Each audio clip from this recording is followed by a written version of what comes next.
ভাওনা সমাৰোহ অনুষ্ঠিত হ'ব অৰ্থাৎ 18 জানুৱাৰীৰ পৰা 28 জানুৱাৰীলৈকে 11 দিনীয়া কাৰ্যসূচীৰে এই অনুষ্ঠান অনুষ্ঠিত হ'ব। অহাকালিলৈ 570 ধাৰৰ যোগেদি আমাৰ ভাওনা সমাৰোহ আনুষ্ঠানিক উদ্বোধন হ'ব আৰু ইয়াত আমি আশা কৰিছোঁ শিশুসকলে, কিশোৰসকলে, যুৱকসকলে বা বয়সপ্ৰাপ্ত ব্যক্তিসকলে আকৌ এবাৰ ভাবিবলৈ বাধ্য হ'ব যে সূত্ৰধাৰৰ গুৰুত্ব কি, সূত্ৰধাৰৰ মাহাত্ম্য কি। কাৰণ মহাপুৰুষ শ্ৰীমন্ত শংকৰদেৱ সৃষ্ট অংকীয়া ভাওনাত সূত্ৰধাৰ একক আৰু অনন্য চৰিত্ৰৰ প্ৰতীক।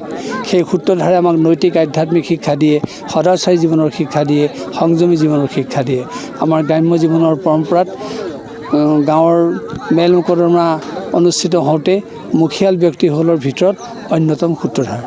যি সূত্ৰধাৰে তাত থাকিলেহে সেই অনুষ্ঠানটো সুসম্পন্ন হয়। সেয়ে আমি আশা কৰিছোঁ আমাৰ সূত্ৰধাৰত অৱতীৰ্ণ হোৱা সেই শিশু, সেই কিশোৰসকলে এদিন ভাবিবলৈ বাধ্য হ'ব যে আমাক এই সূত্ৰধাৰ চৰিত্ৰৰ যোগেদি মুখিয়াল ব্যক্তিলৈ ৰূপান্তৰিত কৰা হৈছে আৰু মুখিয়াল ব্যক্তিলৈ ৰূপান্তৰিত কৰাৰ লগে লগে তেওঁলোকৰ দায়িত্ব কিমান, তেওঁলোকৰ সামাজিক চেতনা কিমান, ব্যক্তিগতভাৱে তেওঁলোকে কিমান সেই কথাৰে তেওঁলোক অনুপ্ৰাণিত হ'ব পাৰে। এই কথাখিনি আমি ভাবিছোঁ কালিলৈ তেওঁলোকক আকৌ এবাৰ হৃদয়ত টকৰ মাৰি দিব আৰু তেওঁলোকে সেইভাৱে উদ্বুদ্ধ হ'ব। আমাৰ সমাজখনৰ পৰা বিক্ষিপ্ত ধাৰণাবিলাক কমেও শতকৰা 60% 50% নাইকিয়া হ'ব আৰু আমি আশা কৰিছোঁ যে এই সূত্ৰধাৰ চৰিত্ৰৰ যোগেদি কেৱল শিশু কিশোৰসকলকে নহয়, আমাৰ সমাজত ভাওনাৰ মহত্ব আৰু সেই সূত্ৰধাৰ চৰিত্ৰৰ কথা আকৌ এবাৰ সকলোকে সজোৰে উপলব্ধি কৰাত সহায় কৰিব। 11 দিন হ'ব, 23খন ভাওনা, প্ৰতিদিনেই 2খনকৈ প্ৰতিযোগিতা ভাওনা আৰু 3খন প্ৰদৰ্শনী ভাওনা। 6 চনৰ পৰা প্ৰতি 2 বছৰৰ মূৰে মূৰে এই মণিকাঞ্চন ৰংগক্ষেত্ৰত অসম ভাওনা সমাৰোহ অনুষ্ঠিত হৈ আহিছে।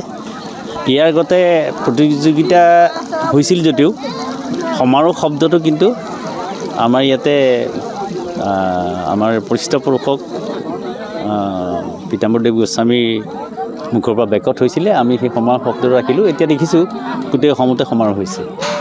এই সমাৰোহখনৰ উদ্দেশ্য অন্য কথা নহয়, আমাৰ যিটো গুৰুজনাই দি থৈ যোৱা আধ্যাত্মিক দিশ, ভাওনাৰ যিটো আধ্যাত্মিক দিশ, সেই ভাওনা সংস্কৃতিৰ আধ্যাত্মিক দিশটো লাহে লাহে অৱনমিত হ'ব লাগিছে আৰু আমি সেই গুৰুজনাই দি যোৱা সম্পদবাহী উদ্ধাৰ কৰিবলৈ ৰাজহুৱাভাৱে মাজুলীবাসীৰ সহযোগত অনুষ্ঠিত কৰি আহিছোঁ।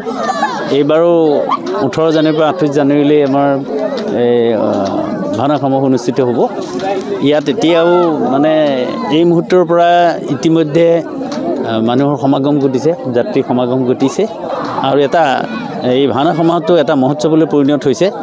আৰু ইয়াৰ উদ্দেশ্যটো এটাই যে অসমীয়া জাতিৰ জনক মহাপুৰুষ শংকৰদেৱৰ সৃষ্ট যিটো আধ্যাত্মিক চেতনা, সেই চেতনাটো যাতে সমগ্ৰ অসমতে প্ৰৱাহিত হয় আৰু ভাওনাৰ যোগেদি যাতে ৰাইজে সেই সমাজত চলি থকা যিবিলাক দুৰ্নীতি, অত্যাচাৰ বা বিশৃংখল, সেই সমাজখন শৃংখলিত হোৱাৰ এটা প্ৰয়াস ভাওনা সমাৰোহত গঢ়ি তোলা হৈছে আৰু সেই উদ্দেশ্যে আজিৰ পৰাই আমাৰ এই কাৰ্যসূচী আৰম্ভ হৈছে আৰু কালিলৈ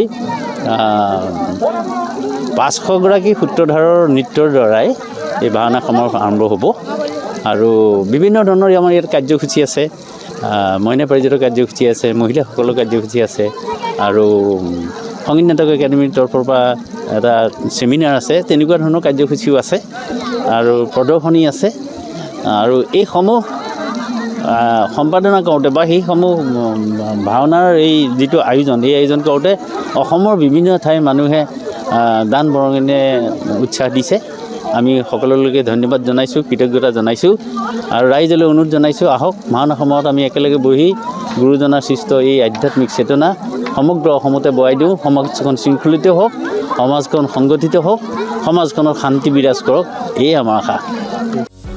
যিকোনো খবৰৰ বাবে যোগাযোগ কৰক আমাৰ এই নম্বৰত 9181 307 221।